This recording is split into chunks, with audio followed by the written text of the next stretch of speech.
बिहार के तमाम पार्टियों के एमएलए, एमपीज, छोटे जनप्रतिनिधि, बड़े जनप्रतिनिधि, इवन जदयू के भी, भाजपा के भी, राजद के भी, सीपीआई सीपीएम के भी, तमाम लोगों ने, कांग्रेस के भी, तमाम कई मंत्रियों ने भी जो सपोर्ट किया पप्पू जी को, उसके लिए मैं उन सबका धन्यवाद करती हूँ। तीसरी बात, बहुत राजनीतिक लोग भी चाहते थे कि आज की प्रेस कॉन्फ्रेंस में हम लोग भी साथ आपके खड़े हो।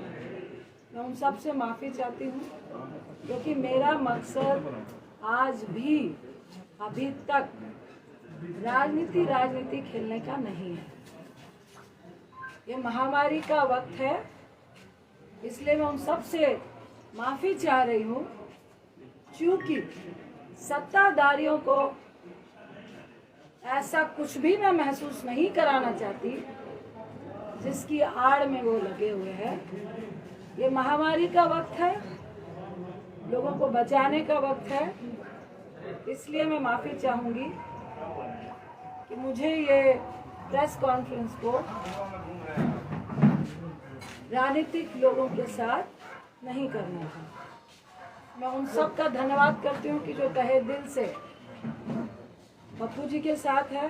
सही मायने में देखिए, लोग पप्पू जी के साथ इसलिए नहीं खड़े हैं कि अभी 4 दिन में चुनाव हो रहा है या कुछ ऐसा होने वाला है, क्योंकि बहुत बड़ी पार्टी है। आज इसलिए खड़े हैं लोग क्योंकि महामारी चल रही है, पैंडेमिक चल रहा है, दूसरी लहर चल रही है और कईयों की जानें जा रही हैं। सब लोग भयभीत हैं और उस भय में हम और आप एक दूसरे का सपोर्ट बन रहे हैं।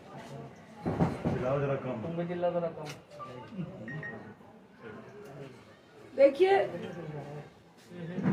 मुझे अच्छा नहीं लग रहा कि मैं नीतीश बाबू को कुछ ऐसे सवाल करूं, रूडी साहब से कुछ ऐसे सवाल करूं, भाजपा से कुछ ऐसे सवाल करूं इस वक्त जो मेरे चरित्र में नहीं है।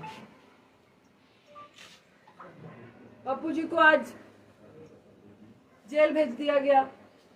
क्यों भेज दिया गया? किस लिए भेज दिया गया? ऐसा क्या उल्लंघन किया था? ऐसा कौन सा अपराध था? 32 साल पुराना केस, सुबह 9 बजे से घर से लेकर गए हैं। पहले बोला लॉकडाउन का उल्लंघन है। भाई, दिल्ली में लॉकडाउन का उल्लंघन, अगर आपने मास्क नहीं पहना है 500 रुपए का पर्ची काट के आपको वार्न करके भेज देते हैं। ये होता है लॉकडाउन का उल्लंघन। अगर आप ब्रैकेटिंग के पास है, जाना चाह रहे हैं, आपके पास कोई सर्टिफिकेट या आप किस लिए जा रहे हैं नहीं है, तो आपको 1000 रुपये 2000 रुपये का चालान है। लॉकडाउन का उल्लंघन वही होता है। उनको लगा कि अब लॉकडाउन का उल्लंघन से तो बात नहीं बनेगी। तो ये कौन लोग थे? किनके इशारे पे हुआ? नीतीश बाबू, अगर आप इतने कमजोर और असहाय महसूस कर रहे थे तो भैया हम लोग को भी फोन करके बता देते कि भाई मैं मजबूर हूँ, बहुत कम विधायक आए हैं और भाजपा का सिर्फ बिहार में नहीं पूरे देश में गुंडा राज चल रहा है। जो वो चाहते हैं वो ही करते हैं। सत्ता में अगर आप हैं तो वो चोर नहीं है, अगर आप सत्ता में नहीं है तो आप चोर हैं। मुझे तो परेशानी के साथ हंसी भी आ रही थी कि ना चोर को पकड़ूंगा ना चोरी को पकड़ने दूंगा, ना मैं खुद काम करूंगा ना किसी को काम करने दूंगा। देखिए मुख्यमंत्री साहब, ये किसी पर छींटाकशी का वक्त नहीं है। अब मुझे आपसे कोई निजी दुश्मनी नहीं है। मैं तो आपसे ये पूछना चाहती हूँ कि आपको आखिर हो क्या गया है? इतने अपंग क्यों हो चुके हैं? ऐसी कौन सी चीजें हैं जिसके दबाव में आप वो सब कुछ कर रहे हैं जो बिहार को गवारा नहीं है। क्या बालिका गृह कांड है, क्या आपकी बहुत सारी फाइलें हैं, क्या आपके केस है? नीतीश बाबू, मेरा मन नहीं है, लेकिन बताइए, 91 में आप पे हत्या का केस हुआ, 2011 में आपने उसको रफा दफा किया। और हम भी चाहते हैं, हम भी समझते हैं कि राजनीति में केसेस होते हैं, कानून अपनी कार्रवाई करता है। 89 पे पप्पू जी पे केस हुआ। अभी वो तीनों लोग जो इस कांड का सूचक था, जो जिसने बोला कि मेरा किडनैप हुआ और जो गवाह था, उन तीनों का वीडियो चल रहा है कि ये केस फर्जी है। 32 साल पुराना केस आपको इस महामारी के वक्त याद आया, क्यों? इसी में सारी बातें छुपी है। रूडी साहब, क्या बोलूं, मुझे तो एक शब्द नाम लेने का मन नहीं कर रहा। और मैं उनसे ये सबसे पहले मैं आपके माध्यम से उनसे पूछती हूँ कि आपका राजनीतिक इतिहास क्या है? आप राजनीति में कैसे आए, क्या संघर्ष किया? मैं पूरी बात रूडी जी नहीं बताऊंगी। आप पायलट थे, आप कैसे क्या किए, किनको नौकरियां दिलाइया, किसके आशीर्वाद से आप राजनीति में आए, कैसे मंत्री बने, और आपके घर में उत्तराखंड में फार्म हाउस से लेकर, बिहार से लेकर, दिल्ली से लेकर, कहां कहां पे जितने भी स्टाफ हैं, रूडी साहब आप ही बता दीजिए, सैलरी कहां से उठाते हैं? जो कॉन्स्टिट्यूशन क्लब में आपको इंचार्ज बनाया गया, वहां पे कितना घोटाला हुआ वो आप ही बताएंगे। वहां कितने स्टाफ हैं और कितने काम कर रहे हैं और कितने आपके यहाँ पे काम कर रहे हैं, वो भी आप ही बताएंगे। आप स्किल इंडिया के मिनिस्टर थे, मोदी साहब ने आपको क्यों हटाया, वो भी आप ही बताएंगे।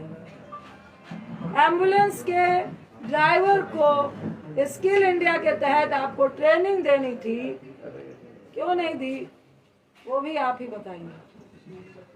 मेरा तो सवाल इतना है कि जिनके घर पत्थर शीशे के हों, और वैसे लोगों को पत्थर मत मारिए जो सड़क पे पहले से खड़ा है। इतना आसान नहीं होता है।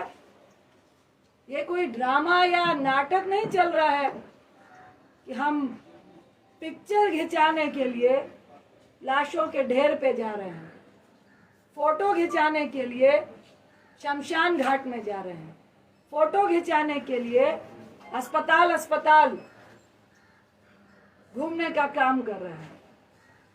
ये मजाक नहीं है। रूडी साहब, मुख्यमंत्री साहब और ये भाजपाइयों कमरे में बैठ के लॉबी लॉबी खेलने में बहुत मजा आता है। मॉडलिंग करते हुए सेटिंग करने में बहुत मजा आता है। और रूडी साहब की राजनीति हैसियत राजनीतिक व्यक्ति से ज्यादा सेटिंग और लॉबी लॉबी करने वाली है।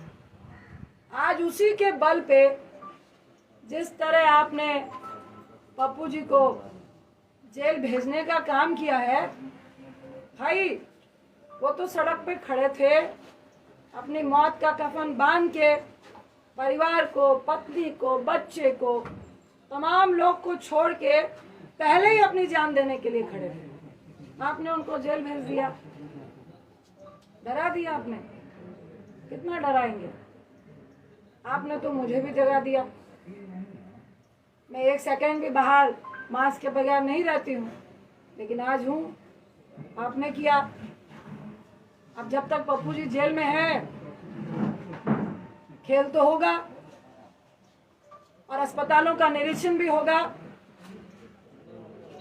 जो बेड आप लोग बेच रहे हैं प्राइवेट और सरकारी, और जिन माफियाओं से मिलकर ड्रग्स की कालाबाजारी हो रही है, ऑक्सीजन की कालाबाजारी हो रही है, रेमडेसिविर की कालाबाजारी हो रही है, ये खुंदक सिर्फ पप्पू जी के राजनीतिक कद से नहीं है।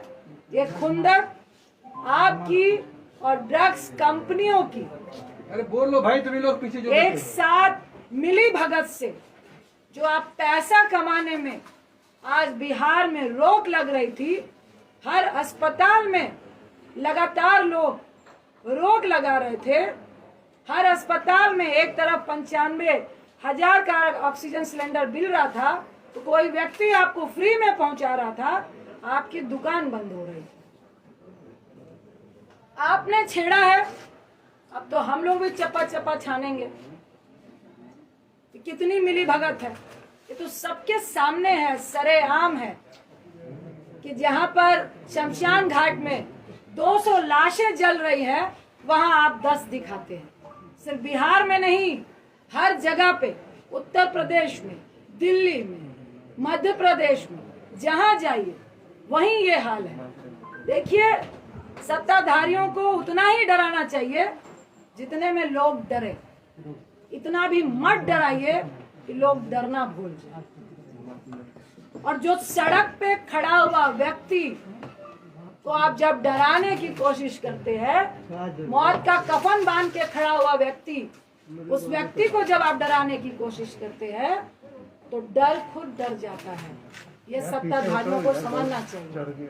और इस महामारी में भी सबसे बड़ी अगर कोई महामारी है, वो है लालची सत्ताधारी, जो इस बड़ी महामारी से भी बड़ी महामारी है।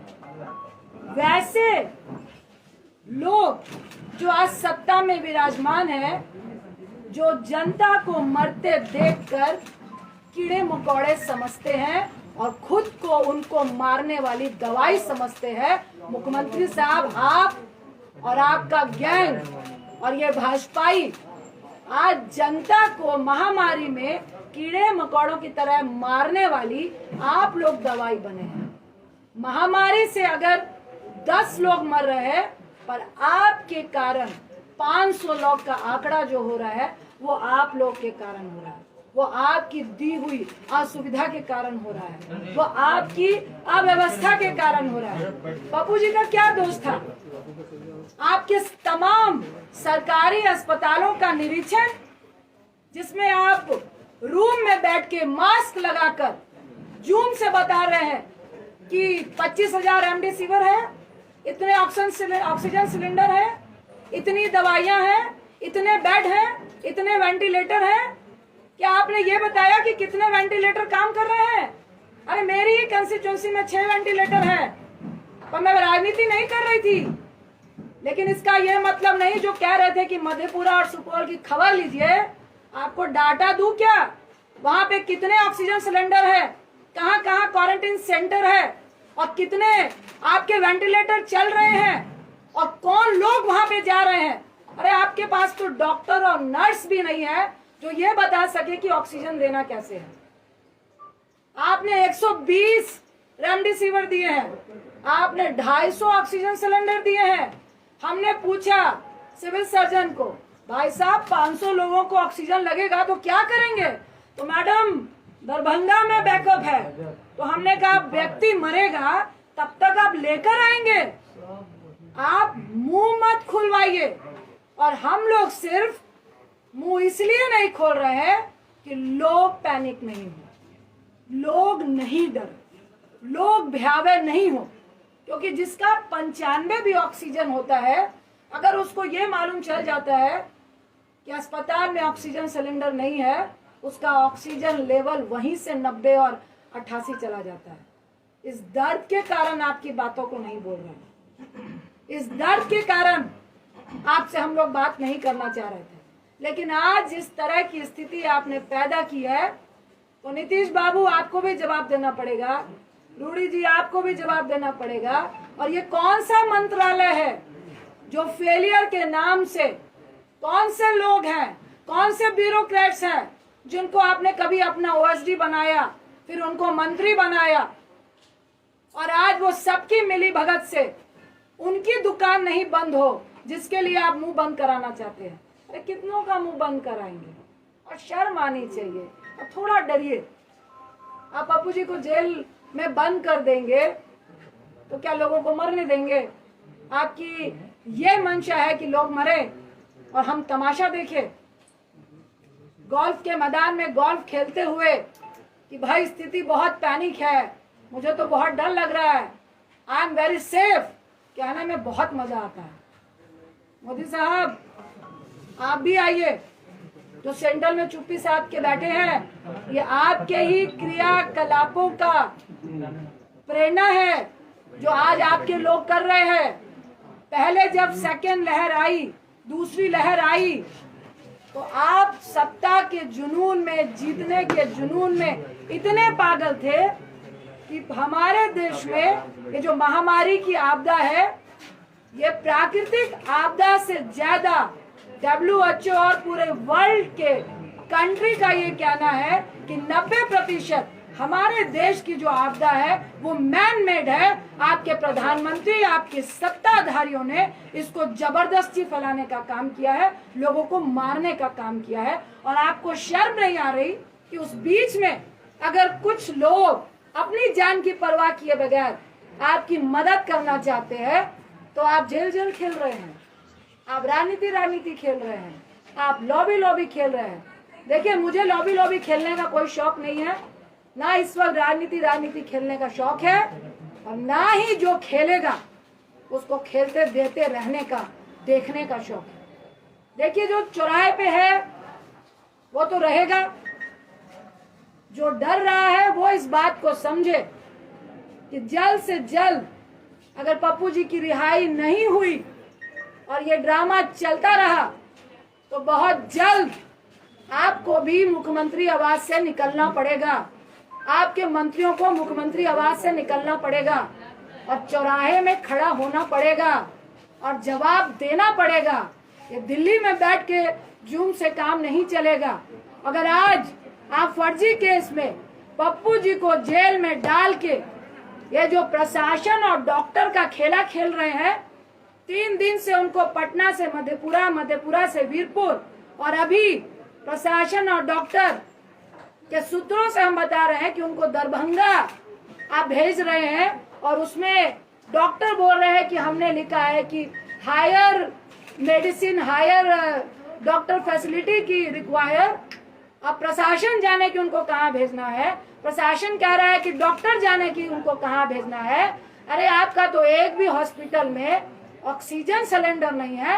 आप पप्पू जी का सीवियर इन्फेक्शन है, सुन लीजिए, शुगर के पेशेंट हैं और 1.25 महीने पहले उनका गॉल ब्लैडर का ऑपरेशन हुआ है, उनके लीवर में 30% प्रॉब्लम है। और अभी मैं आते वक्त भी जो डॉक्टर ने ऑपरेट किया उनसे बात करके आई हूँ कि हैवी रिस्क है कि उनको दोबारा इस हालात में इन्फेक्शन के चांसेस हैं, क्योंकि बहुत नया ऑपरेशन है। उसके साथ ही उनको सीवियर इन्फेक्शन थे, जिसकी सारी रिपोर्ट आपको दी गई है।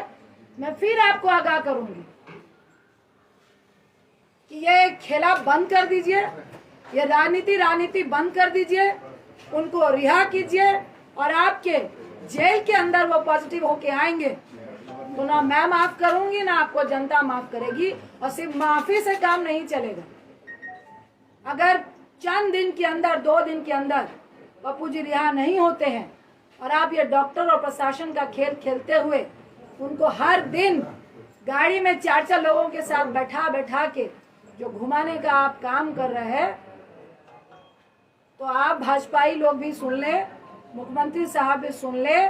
रूडी साहब, आपकी जो एम्बुलेंस घर में थी वो सरकारी खजाना था, और एक तरफ लोग 12,000 रुपए पर किलोमीटर एम्बुलेंस के लिए दे रहे थे और तब भी नहीं मिल रही थी।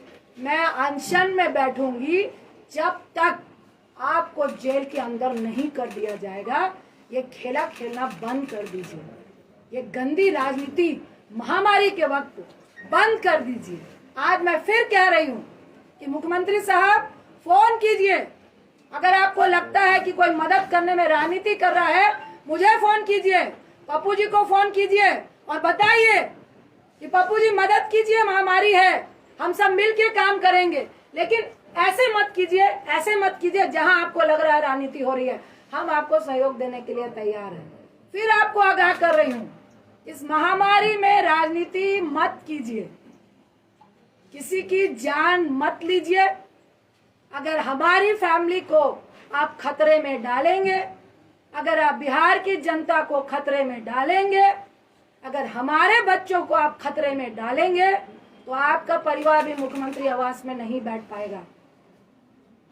आपका बेटे की मैं रिस्पेक्ट करती हूँ, भूल हो गई, आपका पूरा परिवार नहीं है, लेकिन मैं टिप्पणी नहीं करूंगी।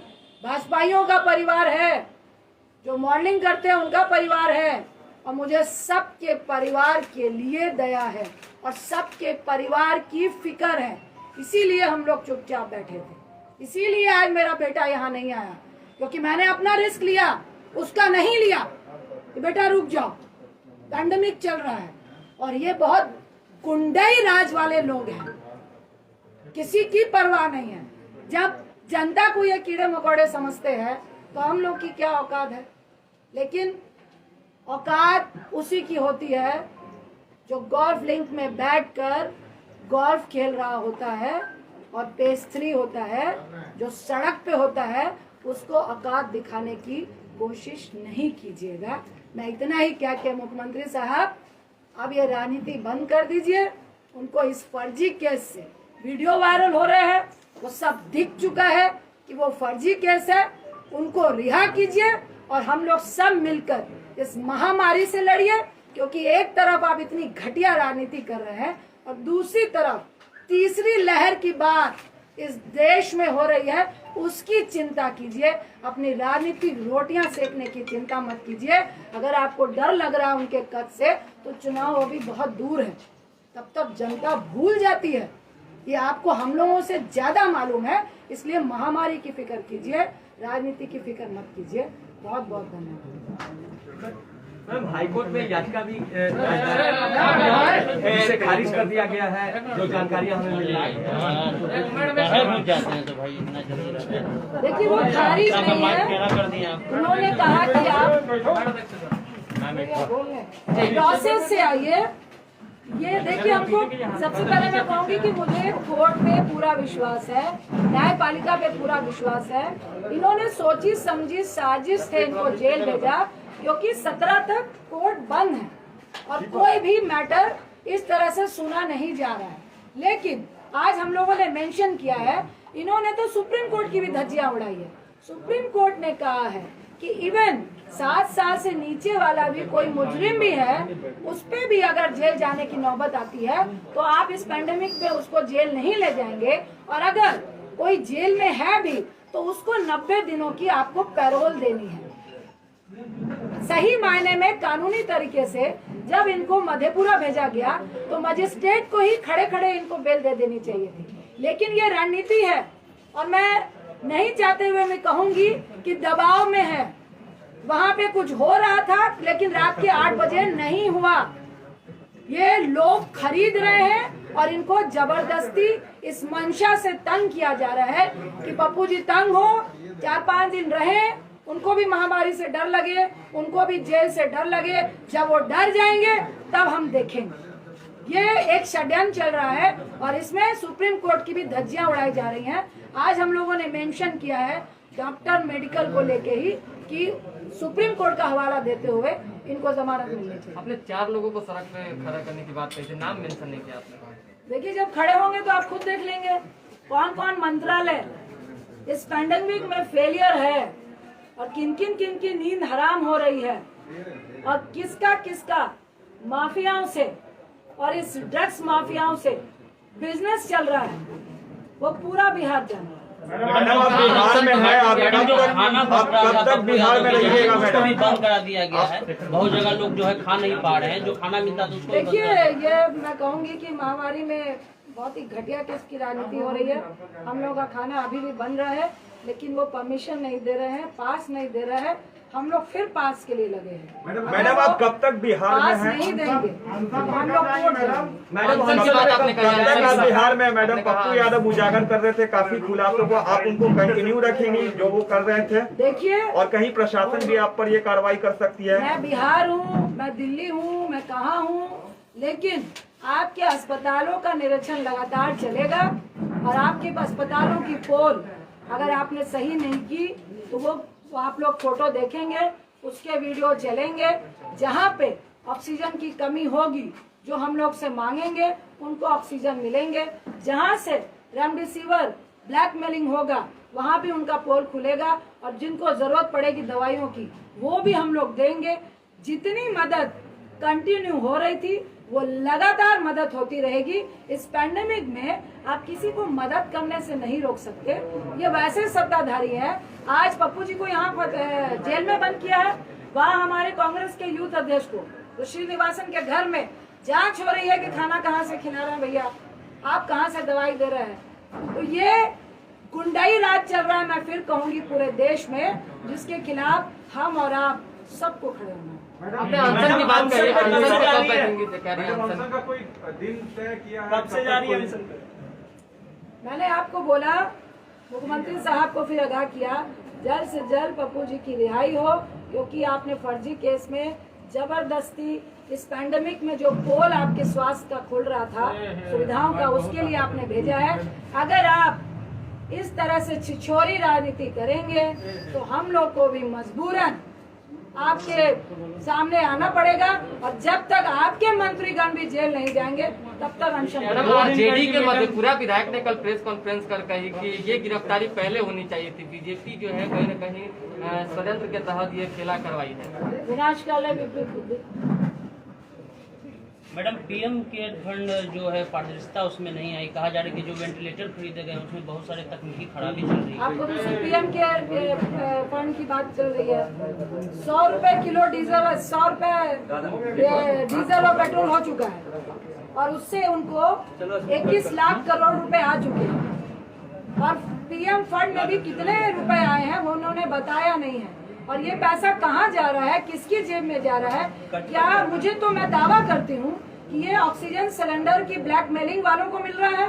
अभी दिल्ली में खान मार्केट में पकड़ाया था 800 जो ऑक्सीजन आपके कंसंट्रेटर है, और उनका जो नवनीत कालरा वो बीजेपी और आम पार्टी से मिला हुआ है।